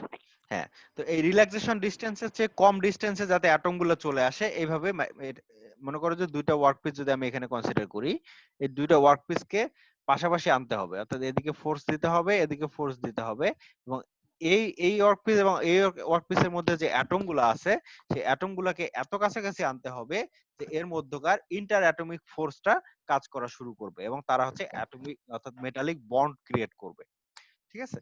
তো এটাকে বলা হয় সলিড ফেজ ওয়েল্ডিং। এবং এটা করার জন্য আবার হচ্ছে যে you have to make this two piece of metal hot, অর্থাৎ এরকে সার্টেন টেম্পারেচারে হিট আপ করতে হবে। অর্থাৎ মেটালকে তুমি যত হিট করবা এর মধ্যে ইলেকট্রন গুলোর মধ্যে এক্সাইটেশন তত বেড়ে যাবে, ঠিক আছে। তত এই ইলেকট্রন এই অ্যাটম গুলোর পাশাপাশি এসে এই ইন্টার অ্যাটমিক যে ফোর্স সেটাকে অ্যাক্ট করার চান্সটা তত বেড়ে যাবে, যার কারণে এটাকে হট স্টেজে নিয়ে গিয়ে প্রেস করা হয় যাতে হচ্ছে এটা ইন্টিমেট কন্টাক্ট প্রডিউস করে এবং হচ্ছে মেটালিক বন্ড তৈরি করে। স্যার এই ওয়েল্ডিংটা তো পুরো অটোমেটেড না? হ্যাঁ, এটা অটোমেটেড প্রসেস এবং এটা রেয়ার কেসে ইউজ করা হয়, এটা হচ্ছে এক্সপেন্সিভ, ঠিক আছে। 3 নাম্বার হচ্ছে ফিউশন ওয়েল্ডিং। ফিউশন ওয়েল্ডিং হচ্ছে আর কিছুই না, আমরা এতক্ষণ যে ওয়েল্ডিং নিয়ে কথা বললাম, ঠিক আছে, যে আমরা ওয়েল্ড জোন গুলা দেখলাম, ইয়েগুলা দেখলাম, এটা হচ্ছে ফিউশন ওয়েল্ডিং এর মধ্যে পড়ে। তো ফিউশন ওয়েল্ডিং এর মধ্যে হচ্ছে mainly heat application with the application of heat, মেটালকে যদি মেল্ট করা হয়, ঠিক আছে, এবং সলিডিফিকেশন করা হয় তাহলে সেটাকে বলা হচ্ছে ফিউশন ওয়েল্ডিং, ঠিক আছে। মেটালকে কমপ্লিটলি মেল্ট করে তারপর জয়েন করা হবে, ঠিক আছে। এক্ষেত্রে আমরা হিট জেনারেশনের জন্য যে ওয়েগুলো আমরা ইউজ করতে পারি, combustion of fuel, electric arc, electric resistance heating, plasma use করতে পারি, আমরা ইলেকট্রন বিম ইউজ করতে পারি, লেজার বিম ইউজ করতে পারি to generate the heat to do the welding. একটা প্রশ্ন ছিল স্যার। হ্যাঁ, বলো। সলিড ফেজ ওয়েল্ডিং এর লেড মধ্যে মানে স্যার, দুইটা লেডের টুকরা যদি আমি একসাথে প্রেস করি তাহলে ওটা জোড়া লেগে যায়, এটা কি স্যার আমি সলিড ফেজ ওয়েল্ডিং এটা বলতে সলিড পারবো? ফেজ ওয়েল্ডিং বলতে পারো, হ্যাঁ। কিন্তু স্যার ওয়েল্ডিং যে নিয়ে যখন আমরা কথা বললাম তখন আমরা তো স্যার এটা বলছি যে এটা শুধু আয়রনের ক্ষেত্রে কাজ করে, তাহলে এখানে লেডের ক্ষেত্রে কেন কাজ করলো? আয়রনের ক্ষেত্রে কাজ করে মানে কে বলছে তোমাকে? যে সুবিধা, তারপরে হলো কার্বন ওয়েল্ডএবিলিটি ভালো, সেটা আমরা বললাম। তাই বলে এমন না যে ওয়েল্ডিং হতে পারে না, ওয়েল্ডিং হবে, বাট হচ্ছে ওয়েল্ডএবিলিটি, অর্থাৎ হচ্ছে যে ওয়েল্ডিং হওয়ার পর যে জয়েন্টটা তৈরি হবে এই জয়েন্টটা তোমার সব পারপাসে তুমি ইউজ করতে পারবা, লোড বেয়ারিং পারপাসে ওটা ইউজ করতে পারবা। জি স্যার, বুঝতে পারছি স্যার। হ্যাঁ, মানে তিনটা পারপাস যারা বেটার করবে তাদের ওয়েল্ডএবিলিটি ভালো। স্যার আমার একটা কোশ্চেন ছিল স্যার। হ্যাঁ, বলো। স্যার সলিড ফেজ ওয়েল্ডিংটা কি দুইটা মেটাল কি একই ধরনের হবে না আলাদা ধরনের হলেও হবে? আলাদা ধরনের হলে কখনোই হবে না। স্যার এই সলিড টেস্টটা স্যার মানে বুঝলাম না কিভাবে আসলে যোগ করা হয় স্যার, মানে মাথার উপর দিয়ে গেছে। মাথার উপর দিয়ে গেছে। জি স্যার, আরেকবার বলেন স্যার। ও যে লেডের এক্সাম্পলটা দিল না, জি স্যার, লেডের এক্সাম্পলটা দিল না, এক্স্যাক্টলি সেটাই। মনে করো যে তুমি একটা ওয়ার্ক পিস আছে এখানে, নিচে আরেকটা ওয়ার্ক পিস রাখছো, দুইটাকে সার্টেন টেম্পারেচারে হিট আপ করছো, করার পর তুমি হচ্ছে এখানে একটা অ্যানভিল দিয়ে এটা একটা সাপোর্ট, আর এখানে হচ্ছে একটা হাতুড়ি দিয়ে বাড়ি দেওয়া শুরু করলাম, ঠিক আছে? বাড়ি দিতে দিতে একটা সময় গিয়ে কি হবে জানো, এই এই দুইটা ওয়ার্ক পিসের যে অ্যাটম গুলা এরা ইলেকট্রন শেয়ার করা শুরু করে দেবে, ঠিক আছে? ইলেকট্রন শেয়ার করা, অর্থাৎ এখানে যে এই মেটালে যে ইলেকট্রন ক্লাউড আছে, ইলেকট্রন ক্লাউডটা কন্টিনিউয়াসলি এটার মধ্যে দিয়েও মুভ করা শুরু করবে।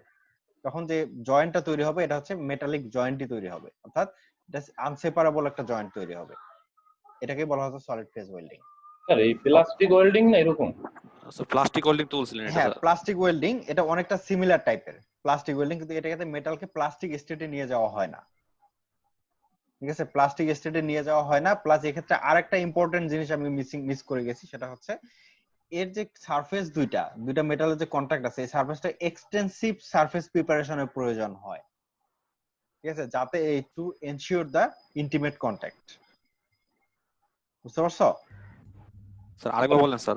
ঠিক সারফেসের ব্যাপারটা বুঝিনি স্যার। সারফেসের ব্যাপারটা হচ্ছে যে দুইটা মেটালের যে সারফেস, ঠিক আছে? এই সারফেসটা প্লাস্টিক ওয়েল্ডিং এর ক্ষেত্রে তোমার সারফেসটা প্রিপারেশনের প্রয়োজন পড়ে না, ঠিক আছে? কারণ এটা আমরা প্লাস্টিক স্টেটে নিয়ে গিয়ে তারপর জয়েন করতেছি। এই ক্ষেত্রে কিন্তু আমরা প্লাস্টিক স্টেটে নিয়ে যাচ্ছি না, ঠিক আছে? আমরা certain amount of force apply করতেছি যাতে হচ্ছে এই মেটাল সারফেস দুইটা ইন্টিমেট কন্টাক্টে চলে আসে, এবং যার জন্য এই সারফেসটাকে এমন ভাবে পলিশ করতে হবে যাতে খুব সহজে এরা ইন্টিমেট কন্টাক্টে চলে আসতে পারে অ্যাটমগুলো।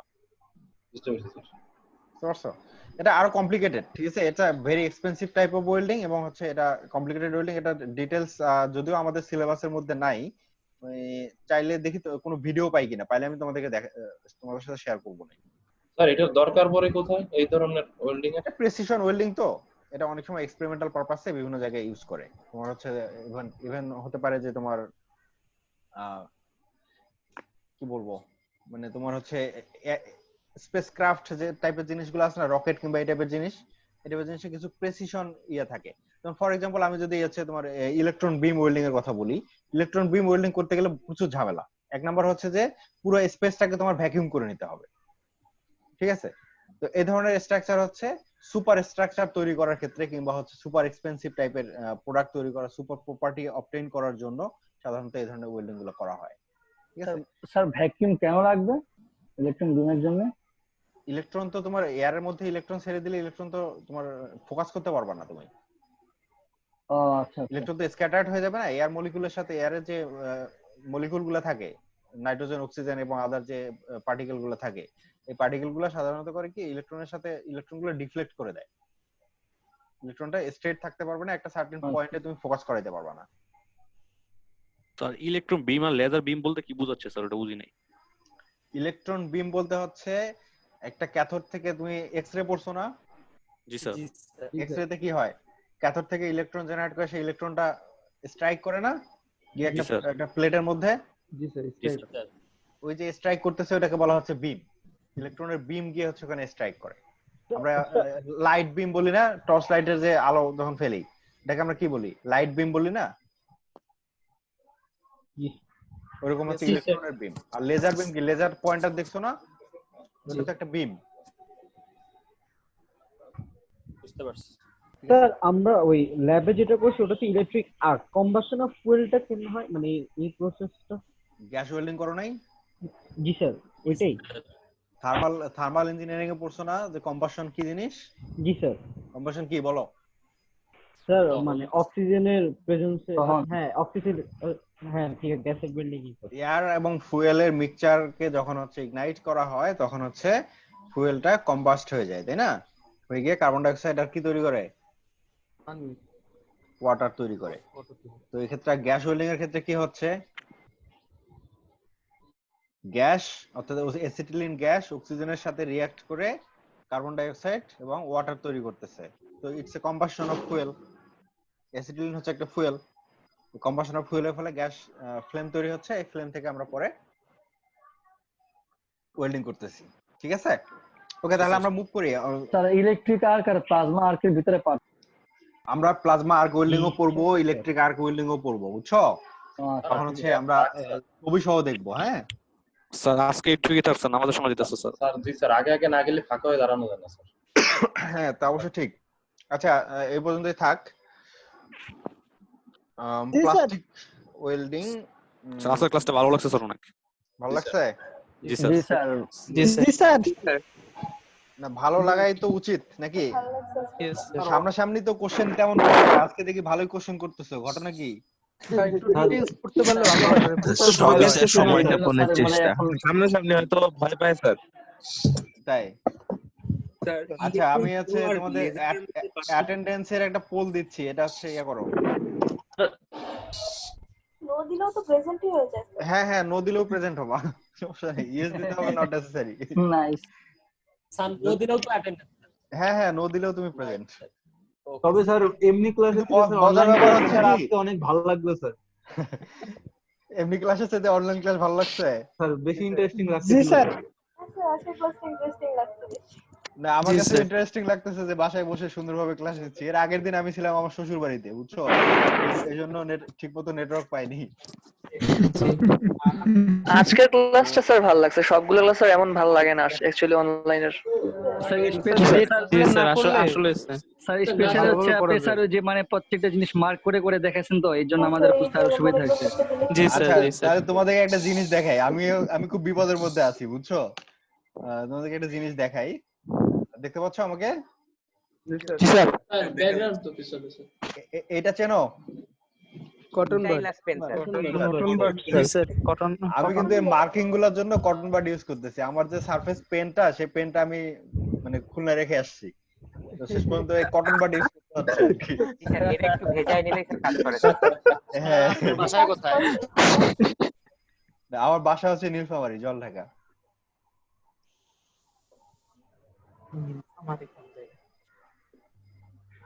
জিহাদের বাসা কোথায়? স্যার আমার গ্রামের বাড়ি কুষ্টিয়া স্যার। কুষ্টিয়া? জি স্যার। এই কুষ্টিয়া তোমাদের লকডাউনের কি অবস্থা এখন? স্যার এখনো লকডাউন আছে স্যার, আমার এইদিকে রেড জোন, আমার পাশের বিল্ডিং এ স্যার করোনা পজিটিভ আছে। আচ্ছা। স্যার জলঢাকার কি অবস্থা স্যার? জলঢাকার অবস্থা খুব একটা ভালো না আর কি। টেস্ট করলেই ধরা পড়তেছে, বাট হচ্ছে মানুষ টেস্ট করতেছে না, ঠিক আছে? আমাদের সদরের অবস্থা স্যার আরো খারাপ। তাই? জি স্যার। আসলে ঢাকার অবস্থা সবচেয়ে খারাপ। হ্যাঁ, ঢাকার অবস্থা তো আরো খারাপ। এখন হচ্ছে মানুষ অনেকেই এখন ইউজ টু হয়ে গেছে আর কি এর সাথে। অনেকে জাস্ট ফ্লু হিসেবে ট্রিট করতেছে, কেউ টেস্ট করার ঝামেলায় যাচ্ছে না, নিজের মতো ট্রিটমেন্ট নিচ্ছে আর কি। জি স্যার, আমাদের তবে এদিকেও তাই হচ্ছে। মেইন কথা হচ্ছে যে ভয় পাওয়া যাবে না, ঠিক আছে? করোনা হোক আর না হোক, টেস্ট করার যদি একেবারে এক্সট্রিম কেস না হয়ে যায় তাহলে টেস্ট করারও দরকার নেই। সুন্দরভাবে তোমার সিম্পটম দেখা গেল, তুমি একটা রুমে সেপারেট হয়ে যাও এবং হচ্ছে জাস্ট চিকিৎসা করো, সিম্পটম ওয়াইজ চিকিৎসা করো, অ্যান্টিভাইরাল ড্রাগ খাও, দ্যাটস ইট, ঠিক হয়ে যাবে। ভয় পাওয়ার কিছু নাই, ঠিক আছে? তবে একটা জিনিস খারাপ লাগে সেটা হচ্ছে যে তোমার এই লং টাইম একটা ঘরের মধ্যে বন্দি হয়ে থাকাটা একটু ডিফিকাল্ট, বাট এটাই হচ্ছে মেইন। আর একটা জিনিস হচ্ছে কি ভয়, এই ভয়টাকে যদি তুমি তাড়াইতে পারো তাহলে আর কোনো টেনশন নেই। স্যার আমি আইসোলেশনে ছিলাম, মানে আক্রান্ত হয়েছিলাম, পরে সুস্থ হয়ে গেছে আর কি। কে? স্যার এই যে আমি স্যার রোল 62। 62? জি স্যার। মোহাম্মদ সবার চেহারা দেখাচ্ছে? ও তোমার তো ছবি দেখা যাচ্ছে, চেহারা দেখা যাচ্ছে না, তোমার তো রোল নাম্বার দেখা যাচ্ছে। ব্লার স্যার, ব্লার হয়ে গেছে। এর কি তোমার ক্যামেরা পরিষ্কার করো, ক্যামেরা নষ্ট হয়ে গেছে নাকি? না, তাও তো কাজ হয় না। আচ্ছা যাই হোক, তুমি আইসোলেশনে ছিলা? তৌহিদুল,